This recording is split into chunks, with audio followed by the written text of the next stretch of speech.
This is the Not So Korean podcast with Jay and Tim. I am Jason Verney. And this is Timothy Ohm. In this podcast series, we talk to one another and sometimes with special guests about what we know about Korea, what we don't know about Korea, what we want to know about Korea, and occasionally what we don't want to know about Korea.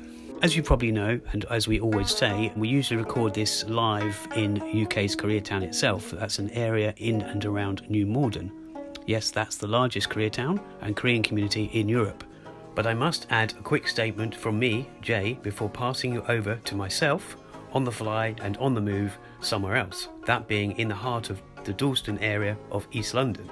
Due to the nature of this episode, that being an overview or review of 2 nights of music, some segments, and in particular the sound quality, will differ slightly. Hopefully this won't affect your listening pleasure though. Basically, this episode is therefore made up of beats, a bit of bumbling from me and a little borrowing. The show has been edited together by using various recorded clips. That includes some of the intro you just heard. Oh, and in 1 or 2 clips, the fact that I was rather tired from the day itself, or the time of night we're returning to our recording room in New Malden, Koreatown, this may be evident when listening to me reviewing or rambling. Lastly, I mentioned beats just now because you'll hear the very end of Park Jiha's set from her first night, her solo gig. We didn't want to use much of the audio or video clips. After all, on at least one of the 2 nights, the BBC were filming and capturing the audio, but we may put the clips that I did capture onto the YouTube channel at a later date. Enjoy!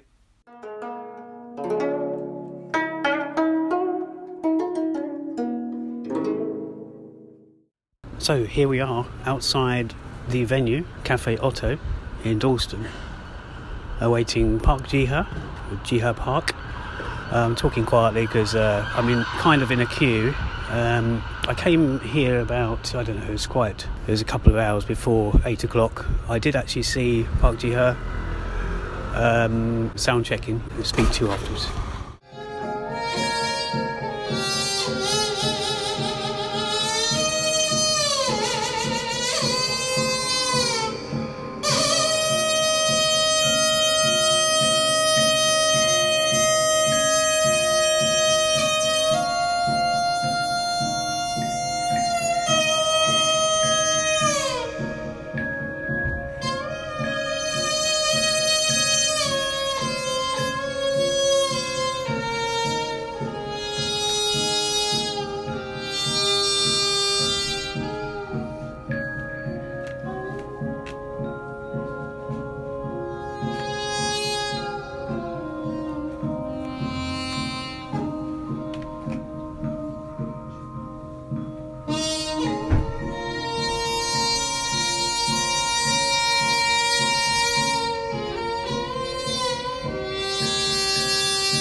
Whoa, that was amazing. I'm fresh out of the gig and on a train home. I just wanted to get a few things off my chest about that. First of all, the support band, left hand cuts off the right. He was brilliant. He was on for about 30 minutes. That was amazing. I mean, he's great. Park Jiha, now, when she came on, bear in mind that she sets all this up herself, or at least is heavily involved in it. I actually saw her through the window about 6:30 doing the sound check before I went off to get some food. She was simply fantastic. So she came on and she even left the audience, well, I suppose wanting more. I mean, she even said towards the end, would you like some more? I'm going to record this a bit more professionally when I reach the studio room. But yeah, I just wanted to sort of get this out there, that she did all this, and not only that, she came in on crutches. It turns out, she explained to us later on, that the day before she had actually done something to her leg, so she actually came on with crutches, and Anyway, she put on a great show. It was pretty much an hour, just under an hour. And the last time I saw her perform was in 2019 or 18, I can't remember, but at Rich Mix. This was a slightly different setup. I'm really looking forward to the second day, which is more improvised, when she collaborates with Roy Claire Potter. So I'll be coming back tomorrow for more. But she had 3 or 4 different instruments and introduced them greatly throughout the different tracks. But I'll continue this in the recording room in a bit. So having had time to digest the first night of Park Jiha, or Jiha Park, at Café OTO in Dalston, London, I just want to elaborate on the event itself. After witnessing Jiha briefly doing a sound check at about 6:30, and then I sort of shot off to have a look around Dalston very briefly, get some food, and then I came back, and by then the queue, it was probably around 7:30, the queue was already starting to build up. So I could see this was an event that was not to be missed, and I didn't miss it. They opened the doors at 8 o'clock. So basically the sound checking finishes at 8. I think they're a bit delayed. They told me they were a bit delayed when I came in. So, and as I said, this is a first of a 2 nights residency Jiha Park at Otto, Café Otto in Dalston.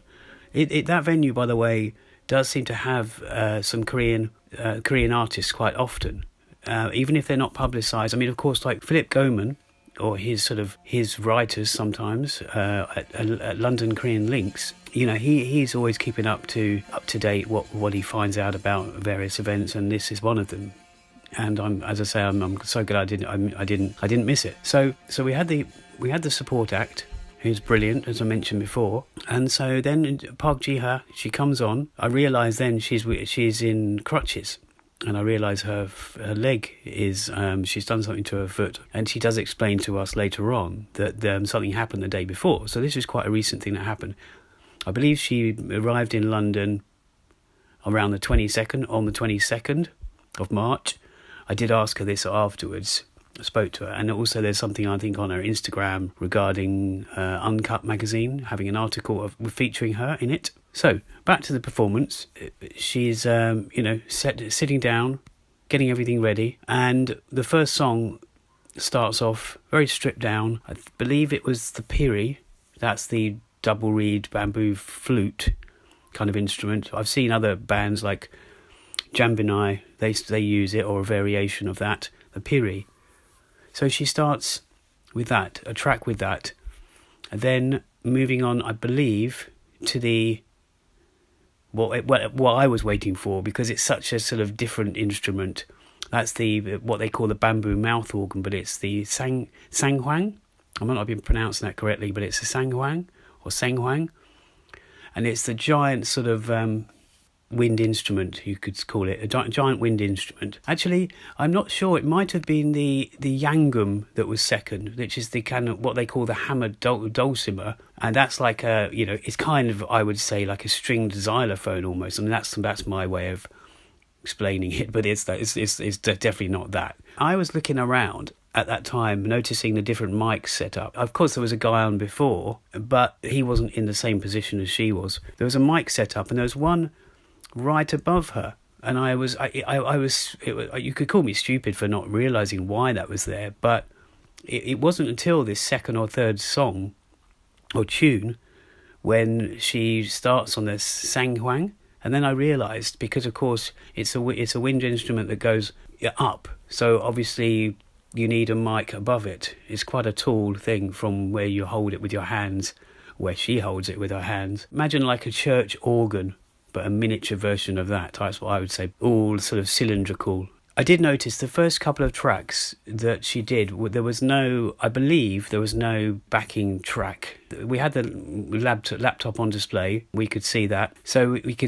But it was, I think the first 2 tracks, as I say, were quite sort of completely stripped back, and there was no backing track. I might be wrong. And then the third track, there was a very slight backing track, which kind of was a good smooth start into the next songs, the next melodies and tunes and songs, basically. This particular So I couldn't work out if there was a backing track on every single track that she did. She did about 9 or 10 the whole sort of evening. That's about an hour, including a kind of, you could call it an encore. She asked people if she should do another track, and so she did.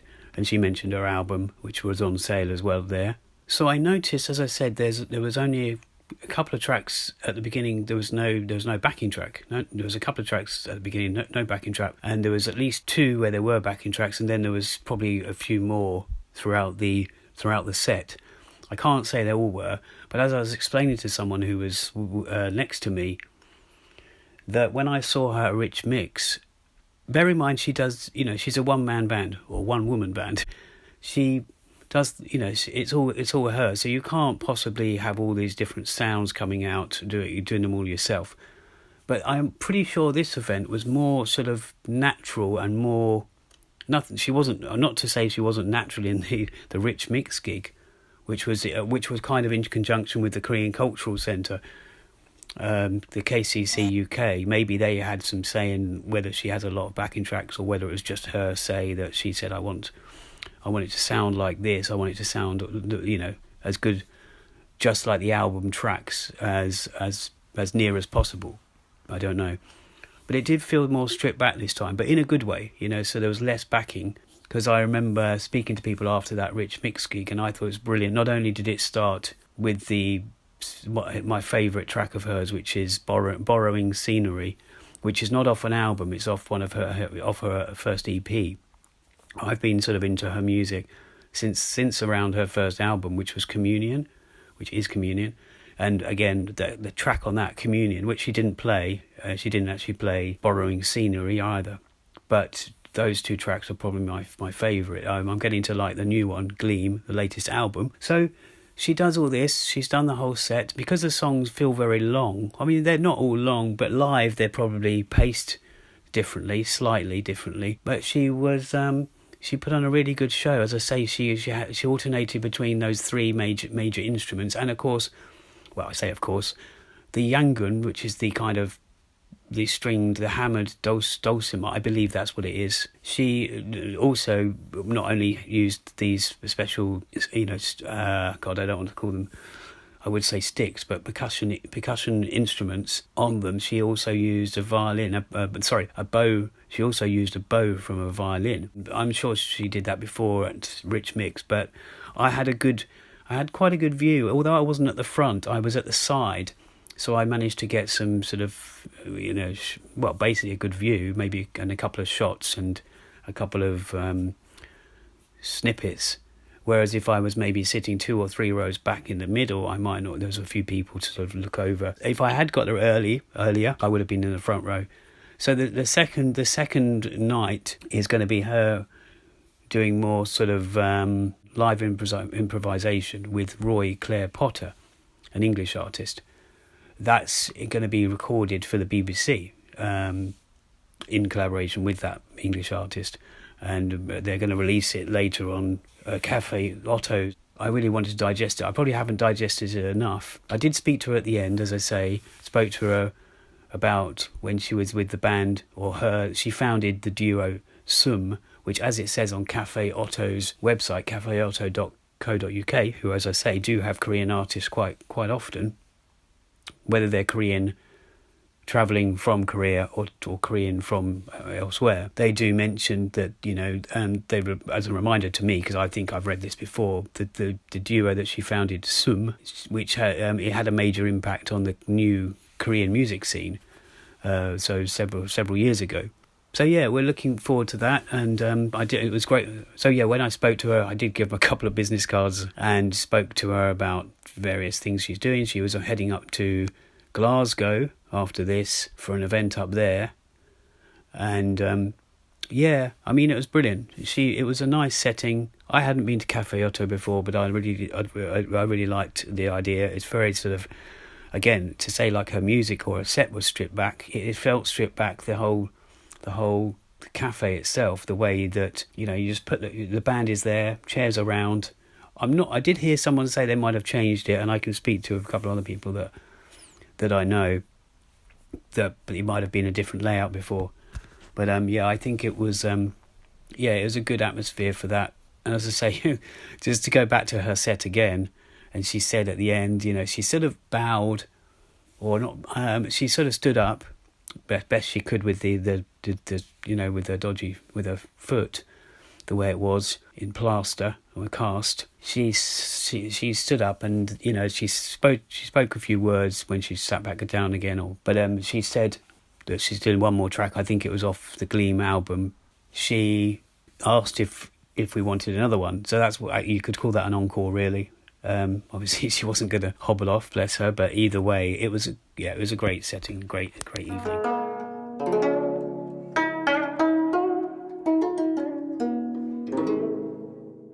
So I've arrived at the venue again for the second evening. This time, Park Jiha with it's a duo, poetry and music, so a bit more improvised. So we'll see what that has to offer in a little while. I'm off to go and get some food.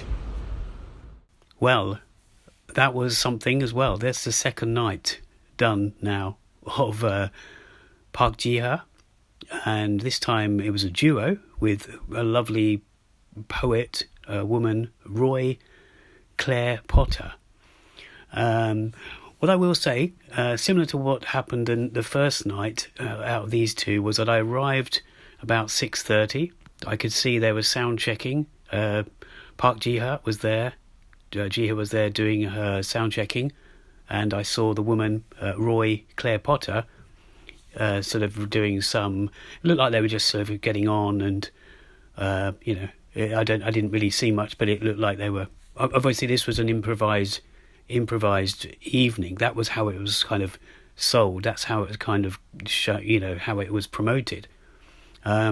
So I went off to get some food, and I digested that. I hadn't quite digested the film that I'd just seen, which was at the Kurz on Bloomsbury, which was Escape to Mogadishu, which is a big film. It's in last year's London Korean Film Festival by a well-known director. But back onto this subject, I arrived back at the venue. I was queued for a little while, but not as long as the night before. I got there earlier, deliberately rushed to the door as soon as I'd eaten.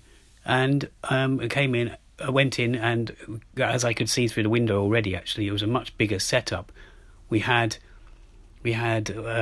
the various instruments from Park Jiha that was to be used. A table which I can't remember if it had the poems on already.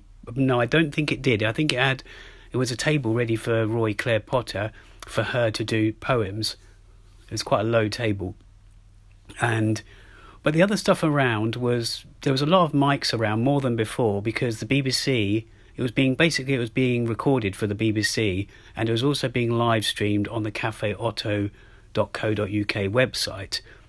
So there was all that around, but not only that, we had a support band like the night before. The night before we had Left Hand Cuts Off the Right. He was brilliant. This night we had a guy called Billy Steiger, and there was a piano with a sort of a small TV screen on top. There was various violins dotted around, and his set consisted of piano, a lot of scratching and sort of all kinds of sounds and feedback. We had a sort of a speaker that was upturned on its side, basically, with a violin hanging over it, and he also played a violin, and there was feedback. But not only was there feedback from what he was playing, there was feedback from a violin that was actually hanging above the speaker, which we didn't realise, I guess, or some people didn't. I spoke to a couple of people next to me that, when he sort of moved it or swayed it from side to side, you could tell that was causing some of it. But anyway, on to the main show. So once all that had been cleared away, the piano stayed there, but the other stuff was moved from the arena, if you like. I had a better position this time. I was right at the front facing Park Jiha. So this time she had everything she had the night before, except for a laptop, because this was going to be improvised. I guess there was no need for any backing music. Not that there was a great deal, but it was, the night before there was some backing music from the laptop.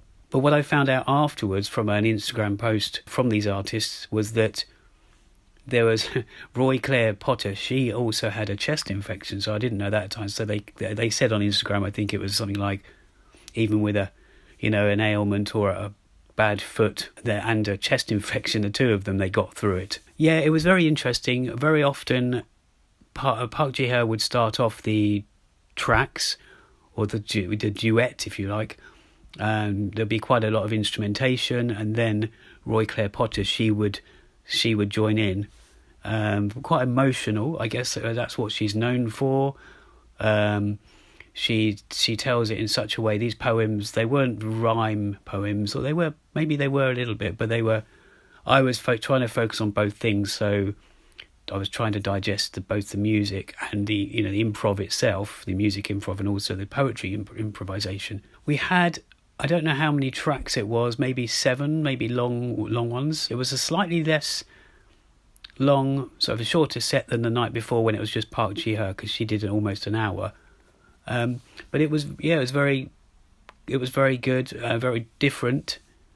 I didn't know what to expect. There was elements of Park Jiha's songs that she used, or at least that's what it sounded like in the poems that Roy Claire Potter that she was reading, basically. So yeah, I even at the end of the set, at the end of the night, I did see when I walked in there was some CDs. I wanted to rush to my seat to sort of guarantee a seat. There were some CDs seemingly by Roy Claire Potter, so I presumed it was poetry, and I thought I might check them out later, but I wanted to get to my seat. And it turned out I actually purchased one of those CDs. They were from the two of them. They were actually a recording from Park Jiha and Roy Claire Potter, not from the actual night itself, but from. I've actually got the CD in my hand here. It was actually from 2020 when Park Jiha was over here. She did something at the Barbican and a couple of other events, and she. Park Jiha was over. Park Jiha, it was just before COVID sort of really hit the UK and hit the world, I suppose. January 2020. This was recorded on 30th of January 2020, but in a recording studio, it seems. So it wasn't a live performance, but it was obviously live in the fact that they were doing it there and then. I'm not sure if there's going to be a recording made available of this most recent performance of the two of them, but either way, the CD, I picked it up for £10. I think it was cheaper if you remember, but if you go online on Café OTO's website, cafeoto.co.uk, you can find it online. You can find various, I think you can get an LP, so 2 sides basically. It's 5 tracks in total, and the actual CD itself was it was printed, a sort of limited edition, I suppose. It doesn't say limited, but it's printed in an edition of 300. So it's yeah, and you can also get the download, which I would have kind of preferred, but it's nice to have the CD. I was told that it was online, and it is. It's not on. I don't think it's yet on the platforms like iTunes or Apple Music or Spotify, but it's on Café Oto's website. Or Café OTO, sorry, I should say. I think it might be £5 or £6 for the digital one. I wanted to get that just to see what it sounded like, and it is Park Jiha after all.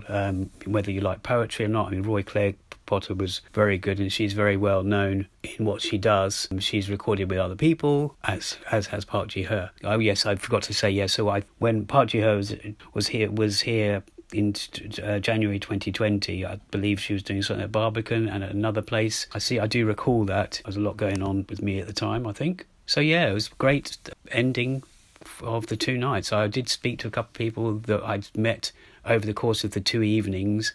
One guy I'd met the night before, he was telling me about the venue. A lot of people know about this place, but it was my first time actually here, and I'd heard good things about this venue. Very unique, and they seem to do a lot of releasing materials through their website as well, a bit like a record label, I would say. So they're very good. I'll definitely go back there. I'm pretty tired following those 2 days. I had a film in the middle as well, a Korean film, and other stuff going on, but that's it.